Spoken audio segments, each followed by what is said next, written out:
Hey listeners, we talk a lot about how giving and gratitude can make life better for everyone, the giver and the receiver. It's one reason why giving is part of almost every faith. So if you want to make a real difference this giving season, one you can feel good about, we've got you covered. This December, How God Works is part of Pods Fight Poverty, an initiative where many of your favorite podcasts are teaming up to do something big. Lift 3 entire villages in Rwanda out of extreme poverty. We're doing it by giving cash directly to the people who need it most. No middlemen, no strings attached. Your donation will be delivered by Give Directly as cash straight into the hands of the families in these villages who know best what they need most. And it's a program that works. Every dollar given generates $2.50 in the local economy as people start businesses and invest in the future. And Give Directly has received top ratings from leading charity evaluators. Head to givedirectly.org/howgodworks and give what you can. All first-time donors will be boosted with matching funds from Giving Multiplier, so you'll have even more impact. We're shooting for 1 million raised before the end of the year, which will lift over 700 families out of poverty. Visit givedirectly.org/howgodworks to join Pods Fight Poverty. Take it from me, you'll be glad you did.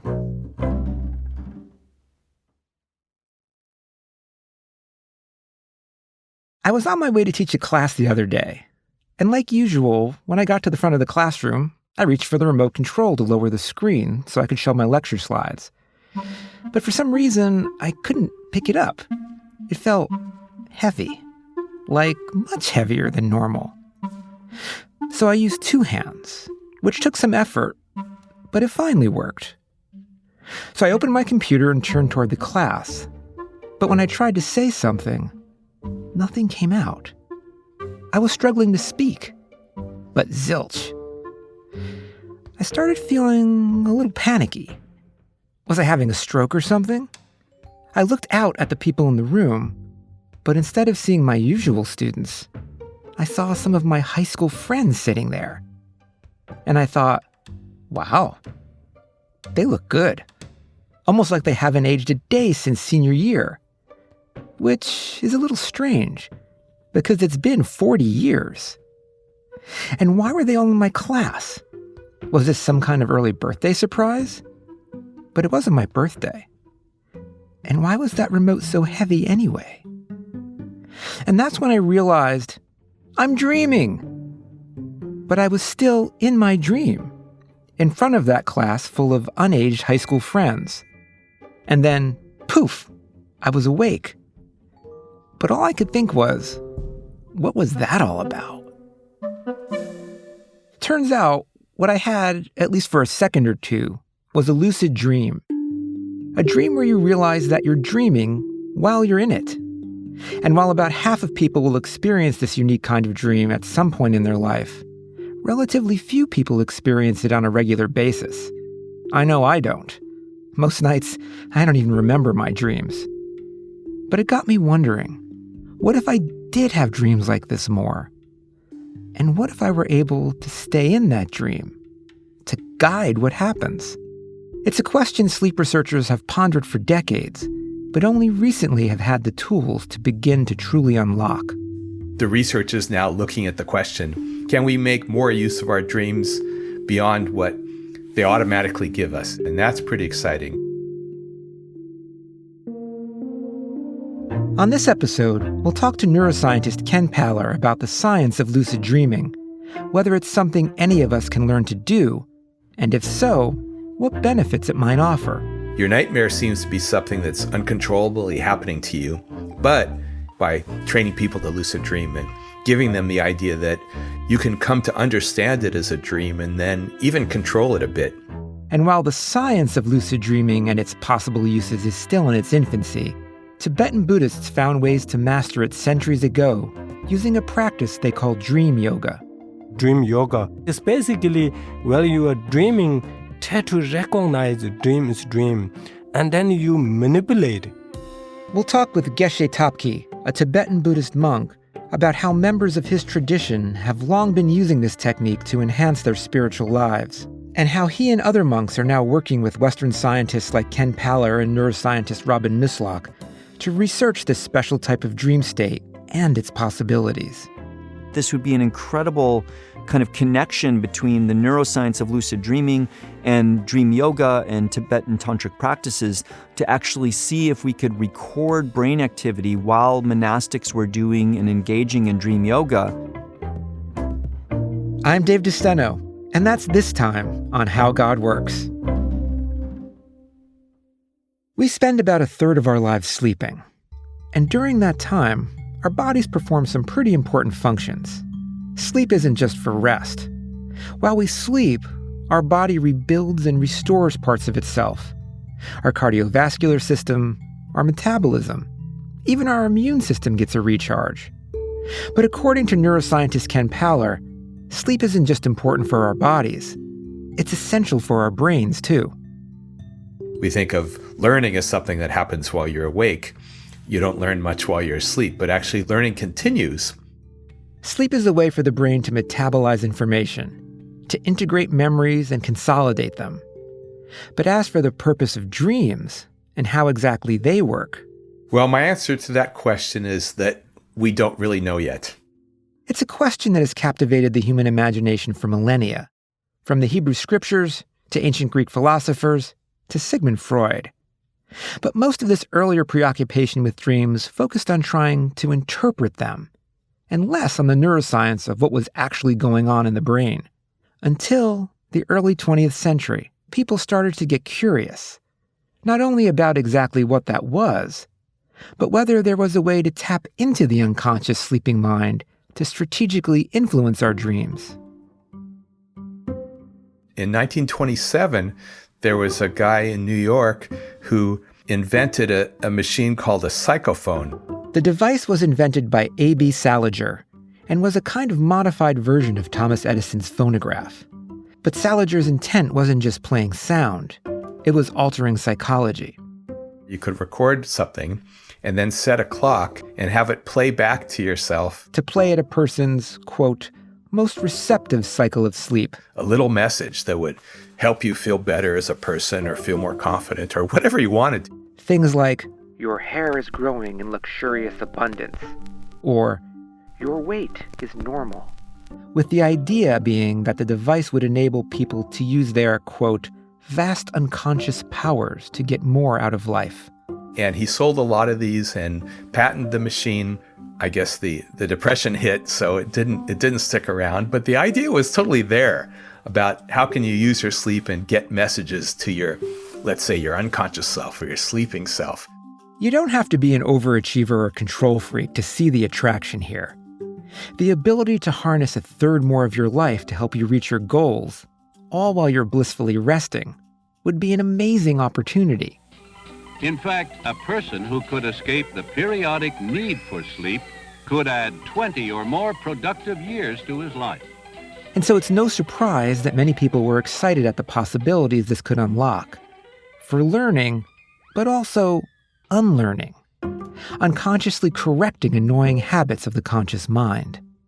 There's this amazing story about this one guy who wanted to send a message to young kids who were having trouble with biting their nails, and he wanted to give them a message to stop biting their nails. So he went to a summer camp in upstate New York and played a record over and over in one room with 20 kids in it, telling them to not bite their nails. And in another room, he didn't play the record. And without playing the record, they didn't stop biting their nails. And when he played it, 4 out of 20 stopped biting their nails. And so it seems like it had worked a bit. And that was studied a fair amount in the 1930s and 1940s. So sleep learning was on people's radar. But then in the 1950s, all this astonishing research into the potential of dreams ground to a sudden halt. There was a paper that came out recording electrophysiology of sleep. So actually recording the brain and muscle activity to see what stage of sleep you're in and whether you're asleep or not. And the research in the 1930s and 40s and thereabouts didn't have the monitoring of sleep. So did they hear the sounds while they were awake maybe and not asleep? We didn't know. This new research concluded that the brain was likely only getting information during periods of momentary wakefulness. The result? The previous 3 decades of sleep learning research was debunked as urban legend, and any research on the topic became viewed as taboo, or even sinister. That's crazy. That was the stuff in fiction. And of course, in Aldous Huxley's book, Brave New World, it was a feature there where sleep learning was used to indoctrinate people, and the totalitarian society could control people that way by doing the sleep learning from a very early age. Then it became an idea that was just laughable, and you could see it on, The Simpsons. According to Eternity magazine, you can lose weight through subliminal learning. They'll send you tapes you listen to while you sleep. As you hear New Age music, a powerful message goes to your brain telling you to eat less. Lose weight and listen to New Age music? Wow. And then there was a reevaluation of it, with work saying, actually, maybe information does get in a little bit, and this idea that it's all blocked out is wrong. Scientists started attaching small electrodes to people's heads in order to measure their brainwaves while they slept. And each channel is recording a different electrophysiological parameter. This is one of 14,000 sleep experiments that have exploded on campuses all over the nation in the last few years. New studies provided the first scientific proof that the brain was a lot more awake and perceptive during sleep than scientists had previously thought possible. Although many people think of sleep as a very quiet state, a state in which the mind and the brain are turned off, the truth is very far from this. Your brain is certainly not off, although sometimes it feels that way. So we go through stages of light sleep and stages of deep sleep and stages of REM sleep, and then we repeat that process. We know about REM sleep, one feature of it, which is your eyes are rapidly moving, and that gives us the rapid eye movement aspect of REM. That's not the only part of it. There's different brain signals that are coming out. There's different signals from your body. Brain regions that are usually relatively quiet during REM sleep showed activation during lucid dreaming.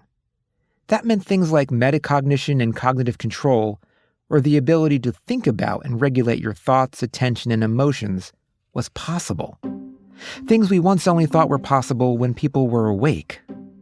Could REM tell us when a person is dreaming? The answer to this seemingly simple question helped to fling open the doors to the closed domain of sleep and dreams. So now we know you can get information in, you can influence a dream, and you can have someone have a lucid dream where they are aware that they're dreaming at the time while they're dreaming. It's nice when people tell us they have a lucid dream and they wake up, and we can study it that way. But scientifically, that's a little bit suspect because we don't know if they are remembering correctly or even, pretending that they had a lucid dream. So the scientific study of lucid dream went off much better in the 1970s when Stephen LaBerge discovered that you could move your eyes volitionally during a dream, and we can record that activity easily with electrodes on the head, or you could look at the eyes through the eyelids if you wanted to see the eyes moving. And of course, in REM sleep, the eyes are moving a lot, but the specific instruction given was, and still is, move your eyes all the way to the left, all the way to the right, and repeat that left and right again. And that's a very distinctive left-right signal. Left, right. So these 4 blips on the recordings are quite clear, and that really hardly ever happens in REM sleep otherwise. So it's a very distinctive signal. And someone then wakes up and says, I had a lucid dream, and I made the left, right signal. And now we can study it and say, what happens? Okay, but if people are aware that they're dreaming, does that mean someone in the outside world can actually influence or even communicate with them while they're dreaming? It's a question Ken and his team set out to answer. Because if it is possible, it wouldn't only expand the way scientists can study dreams, but also open avenues for guiding them in productive ways. Because we want to understand more about dreams, and we thought if we can communicate with them, they can tell us what's happening. And with the preset instructions, they already know, okay, when I'm lucid, make the left, right signal. But then we went a step further and said, we can present questions. We could ask them, hey, what are you dreaming about right now? Because that's what we'd like to know, rather than when they wake up knowing. We want to know at that moment, what are they dreaming about and what's their brain activity like? But to be sure this method was effective, we started with presenting them with questions there were simple math problems. Because then we know, okay, they can know that if I want to make the answer 1, 2, 3, or 4, I move my eyes left and right that number of times. So we presented simple math questions. They didn't know what math question they were going to get, addition or subtraction, but they knew they'd get a simple math question, and then they'd emit the answer with their eye movements. And that kind of proves that we can talk to people in their lucid dreams, and they will hear our questions and answer our questions. And if you realize you're in a dream, let us know with the eye movements. And that's not as good as if they could talk to us, but they can't talk to us because their body is mostly paralyzed. Muscles, that's a feature of REM sleep, is that your muscles are not operative. Your muscle activity is way, way reduced. So it's possible for them to make a little twitch of a muscle sometimes, but not to actually move their body very much at all. This is fascinating because you're concretely showing that you can make contact with people and they can respond in a rational way in a dream state. When you're asking them something, does it change what they were doing in their dream? Like if I were eating the most delicious dinner in the world, am I still doing that and then just moving my eyes? Or does it actually change what they were doing in the dream? I think we can change things, particularly with our instructions. So sometimes our instructions might be to engage in a particular activity, and that might make you say, okay, I guess, I'm supposed to walk through a wall. So I better leave the beach and go find a wall that I can walk through. So they have to go somewhere else and find, whatever object or person. Sometimes we ask people to talk to somebody else in a dream and see if they can give you an answer. Like we've been studying the ability to creatively solve a problem. And you don't know the answer, but maybe somewhere in your unconscious, the answer's there. And maybe you could get to it by asking somebody in your dream who kind of knows, even though who is that somebody? Well, in a sense, it's you too. Everybody in your world is you. And so you can talk to them, and this opens the door for many different research and perhaps practical uses of the method during dreams. Ken was making great progress in his research, but as he hints at, there was still a big challenge. They couldn't communicate with someone in any dream state. It had to be the lucid dream state, a state where a person was aware that they were dreaming. But it was always very difficult because lucid dreams aren't that common. Many people don't have any. Some people have some occasionally. Some people have them a lot, but they can't guarantee that the night they sleep in the sleep lab is the night they're going to have many lucid dreams. Like Ken, I run a lab that studies humans. But for me, most any human will do. I don't need them to be able to guarantee they can enter an altered state of consciousness exactly when I need them to. If I did, well, let's just say I'd have many fewer published papers. But Ken wasn't so lucky. Spontaneous lucid dreams are rare and fleeting, and as far as he knew at the time, there was no reliable way to get people to have them. But then, Ken had an idea, one which led to an unlikely partnership. My name is Thabkhe. I became monk since I was just 9 years old. Thabkhe is a Tibetan Buddhist monk who studied for years at monasteries to reach the degree of Geshe, kind of like a PhD for monks. And while he doesn't practice dream yoga himself, he studied a lot about how it works. While you are dreaming, try to recognize a dream is dream. And then you can manipulate your dreams, kind of like practice to think about compassion or like deities. That's the idea of the dream yoga. While lucid dreaming was a relatively recent concept in Western neuroscience, Buddhist monks have been using it productively for centuries. This ancient spiritual practice they call dream yoga allows monks to work toward enlightenment not only while they're awake, but also while they sleep. As I've heard other monks say, we only have so much time in this life to try and avoid rebirth, and if we're sleeping for a third of it, it would be helpful if we could use that time productively. So for them, lucid dreaming isn't about trying to use dreams to have fun. It's focused on spiritual growth. But how does this work exactly? Well, take reciting mantras, for example. In our tradition, some of the practitioners, they're reciting whole lot of texts or mantra 100 times or 1,000 times every day. But sometimes they can't get all their reps in, so to speak. What some of them can do is if they are really busy, they can't do during the daytime. And then they can take advantage of while they're sleeping, they're dreaming, and they can recite mantra for a long time. Many monks also use lucid dreaming to meditate or ponder deep theological questions while sleeping. But it's not just about extra time to do extra tasks. In the Buddhist view, the goal is not just to be aware in a dream state, but to recognize the dreamlike nature of all reality and to use this awareness for spiritual growth. As Buddhists understand it, being awake and asleep isn't a simple duality. In fact, they believe we're most spiritually awake in deep dreamless sleep, and the most asleep in so-called waking life. Dreams and sleep are another opportunity to study and understand the mind and the true nature of reality. So we believe the kind of like Buddhist tradition, dream is just another kind of mental factors. When I first heard about lucid dreaming, I thought, oh, this is great. I can actually say I want to fly in my dream and have fun doing that. But this sounds like it's a much more noble purpose of using your time. How do people begin to do this? Yeah, they have some preliminary steps. So you need to practice simple meditation and compassion. That's really make sure to the good intentions, because make sure to your goal and all these things right way. Through ancient Buddhist practices of intention setting, mindfulness, and meditation, monks had learned to induce this lucid dream yoga state by employing a concept they call the subtle mind. Normally, we categorize our mind is very grosser and then subtle, very subtle. So, for example, our 5 senses we considering very grosser. The gross mind, as Thabkhe says, is associated with sensory input, emotions, and waking thought. The goal of the subtle mind is to transcend that physical reality through meditation when we're awake or through dream yoga when we're asleep, in order to get a space of total mental clarity.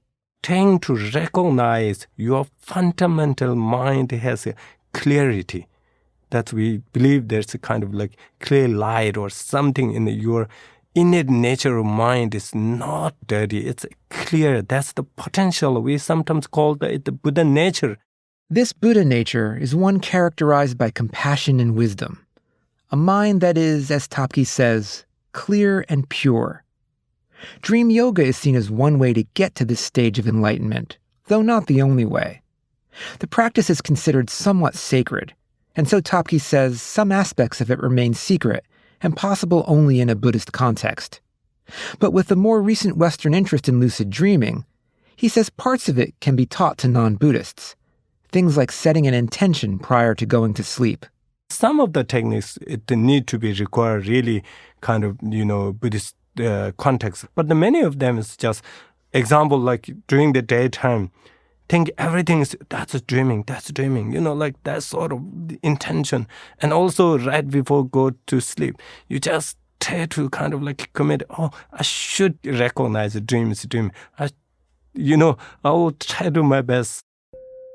Thabkhe is part of this recent history of dialogue between Western neuroscience and Buddhism, started by the Dalai Lama. Through this initiative, Buddhist monks receive training in modern science, in and outside of the monastery, in order to combine the lenses of spiritual wisdom and modern science to better understand the mind. His Holiness has had a strong, lifelong interest in the intersection between science and Buddhism. Underlying it is a core curiosity about the nature of mind, the nature of matter, the nature of reality. Robin Nusslock is a neuroscientist at Northwestern University who has worked with Thabkhe and other monks on one initiative that's come out of the Dalai Lama's efforts, called the Emory Tibet Science Initiative. And this is a partnership really is designed to incorporate the monastic community into this conversation between science and Buddhism and setting a platform for that science education to occur. Robin helps organize and facilitate this joint venture that involves many scientists, including Ken Paller, who we heard from earlier. And so he's familiar with the dream yoga research the monks are doing with Ken. So there's a certain level of consciousness in the dream about having a dream. And some people in that state can actually manipulate their dream, maneuver the dream, and engage in intentional practices. And so it was thought that this would be an incredible kind of connection between the neuroscience of lucid dreaming and dream yoga and Tibetan tantric practices to actually see if we could record brain activity while monastics were doing and engaging in dream yoga, for the first time ever study the neuroscience of dream yoga. But the exchange goes both ways. The monks are acting as research subjects for these new sleep studies, but are also learning to do research themselves using Western scientific methods and technology. We've built not only a neuroscience lab in the Drepung Losling Monastery in India, but Ken and others have also built a sleep lab.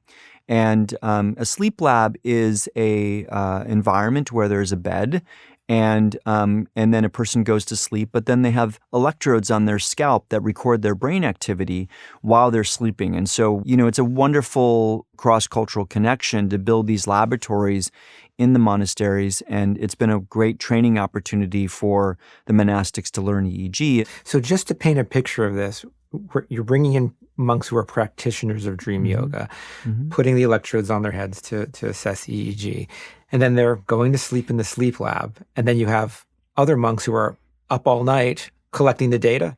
Exactly. So a monastic would be asleep in the lab, and they would be having their brain recorded throughout the entire night. And there would be at least 2 teams of monastics that would come over the course of the night that would monitor the monastic who is sleeping. Most lucid dreams typically occur during the early morning. That's when you have a high occurrence of rapid eye movement dreams, or what are called REM dreams. And these are moments where a person can actually, more likely have a lucid dream and more likely to be in a lucid state. And what would happen in those moments is that the monastic would start to become lucid. And when they would realize that they're lucid, then they would communicate to the actual experimenter that they are lucid at that point. By combining these cutting-edge and ancient techniques, the team figured out how to communicate in real time with the dreaming monks. This isn't like talking in your sleep, which isn't really a two-way conversation, or one a person is aware of. This communication was conscious, but the ways for the dreamer to talk back were limited. Because when you're in a REM dream state, you're paralyzed. Your body secretes a lot of inhibitory neurotransmitters to make sure that you stay safe when you're in a dream state and you don't act out your dreams. But 2 muscular systems that we have conscious control over in REM sleep are the eyes and our breath. And so one method is to actually move one's eyes back and forth and deliberately and communicate to the experimenter through the eye movements that they are conscious and that they are lucid, and there are electrodes placed on the muscles around the eye so the experimenter would detect that. Or they've got a device that measures their breath so they could breathe in, say, once or twice or 3 times, depending on the experimental instructions. And that would then indicate to the researcher that the participant, the monastic in this case, is dreaming, is lucid, and is ready to actually engage in the experiment. And then at that point, the monastic might begin to engage in a particular type of meditation.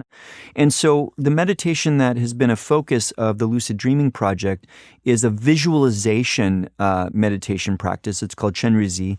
And it's a visualization of a particular bodhisattva, the Bodhisattva Avalokiteshvara, who's the bodhisattva of compassion. And this visualization is good for this method because it elicits a lot of brain activity because it's a very elaborate visualization. And we would thought that both in highlighting the intention of compassion in practice, but also the conduciveness of this meditation to the neuroscience technique, that this would be a good practice to use during the meditation. At this stage of the project with the monastics, it's primarily about proof of concept, showing that researchers can connect with the dreamer while they're doing dream yoga. It's an exciting development, but for Ken, this is just the beginning of what they might learn about lucid dreaming and how it could be harnessed. Well, I think the inspiration is more about what to do with your lucid dream. So the exciting thing about dream yoga is that it's meant to have you have interesting experiences in your dream, not for their own purpose, but to be able to take back insights to your waking life and to enhance your waking life by virtue of having had these experiences. So while the monks use dream yoga to grow spiritually, the information the team is learning might also be able to help people grow in other ways by offering a different perspective on the world. Now, we make this distinction between dreams are not real and waking life is real. But that's only one way to think about it. And so here you can think about the waking life as also being a construct of your mind. And from a neuroscientific point of view, that makes perfect sense if you think about it in the following way. When you have a waking experience, you look around the world and information comes in through your sensory pathways, and it's like you're reading out what the world is. And you have this conscious experience of the world, and that's put together because of the world out there. But if you think about it during a dream, you're having a conscious experience of being in a place, and there isn't any sensory input about it. It's entirely created, and yet that experience is equally real as a waking experience. It's, usually thought to be a waking experience. It's indistinguishable. It's maybe even more real in some ways. So therefore, our waking experiences, they're not really just a function of the world, but they're a function of what our brain does to give us this experience, to think about your waking life as being like a dream that's constructed through what our brains are able to do for us and give us these conscious experiences. It's a very good point. It's, our brains basically live in a dark cave inside our skull, and they construct reality based on the wavelengths of light that are coming in, what we're feeling, our kinesthetic positions. But it's a constructed image. It's a constructed experience. So you're absolutely right. I mean, in some ways, dreams can seem and be as real. And I guess if you're a person coming from a tradition where you view altered states of consciousness possibly just as real and just as constructed as what we call the waking view, that makes perfect sense. It's the original virtual reality. So we're using lucid dreaming and dream yoga techniques and virtual reality. So think about virtual reality. You put this thing on your head and you're seeing something else and you're hearing something else, and you kind of feel like you're in this other world of the virtual reality. But at the same time, actually I'm sitting in a chair in my living room. So you can have these two experiences together. Well, I'm really engrossed in this VR experience, but I also know I'm also in this other place at the same time. Lucid dreams are like that too. You kind of know, okay, I'm having this experience, but it's really all a dream. I'm also laying in my bed and maybe, having my brainwaves recorded. And you can have those two ideas kind of together in your mind and have a little bit more flexibility with your dream, because actually anything can happen here, and I have a lot of flexibility in how I think about it. Whether through the original virtual reality or other technological simulations of it today, Ken says this shift in perspective can be profound. Just having these multiple perspectives allows you to take it a little bit more freer. And I think that's part of the message of dream yoga, is to go back to your waking life. And when you think about it being a little bit like a dream, you can not grasp things so tightly and not, be stuck in certain ways of thinking, but be more flexible emotionally and in your interactions with people. But because, many things you can do in a lucid dream you might not think of doing, but in the dream yoga tradition, you start by doing things that are kind of impossible in waking life, like walking through a wall, or like, making things appear that aren't there with you, or multiplying the things that are there.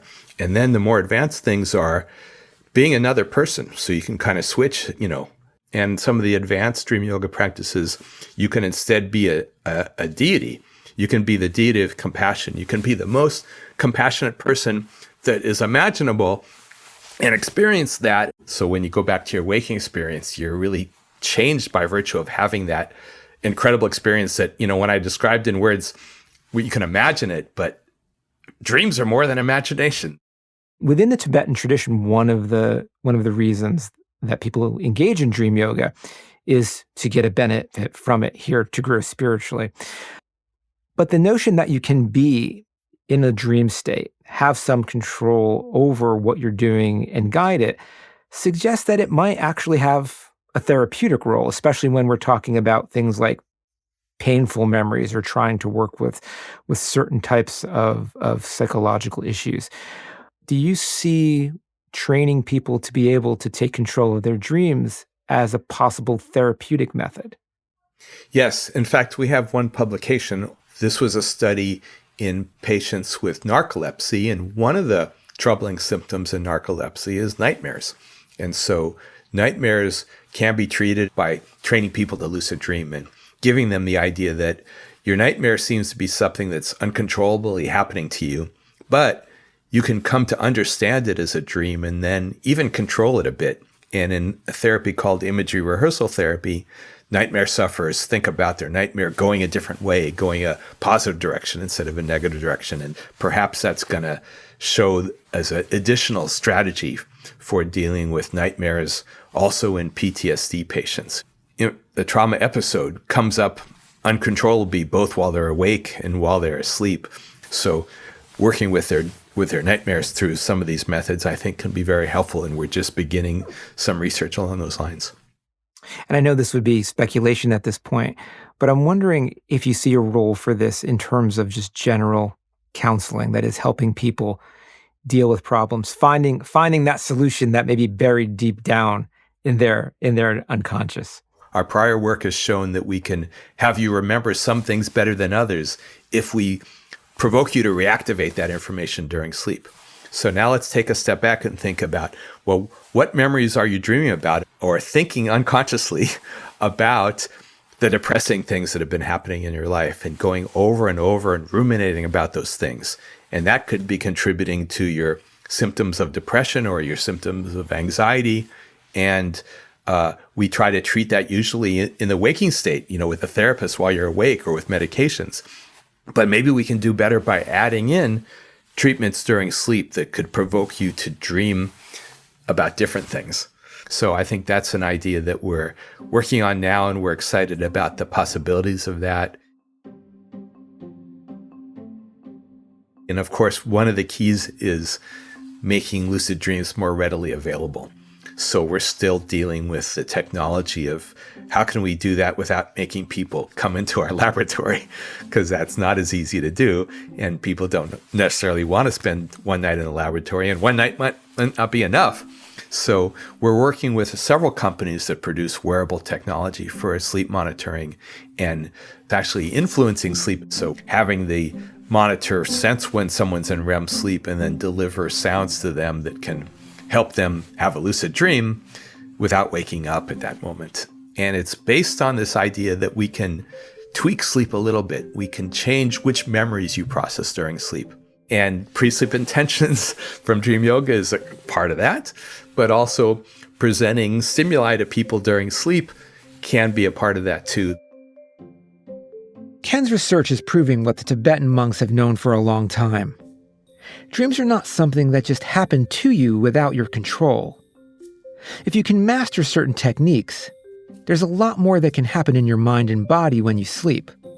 But while this idea of maximizing sleep is awfully appealing, especially with our chronically overstuffed schedules and optimization-obsessed culture, it raises a question. Are there risks? Can we gain too much control over our unconscious minds? A control that starts making us treat it as a virtual reality where we can fly or be a superhero instead of a place to learn and grow. This is where the ancient practice of dream yoga might guide the newer generation of scientists and researchers. Through this exchange of knowledge, skills, and practice, monastics and scientists together are devising studies that could revolutionize sleep science with the guardrails of ancient wisdom. Now, enlightenment isn't a given. We can't be spiritually awakened through lucid dreaming alone. But next time you go to sleep and find yourself following a strange journey, if you approach it with the right intentions and practice, you might just be the guide too.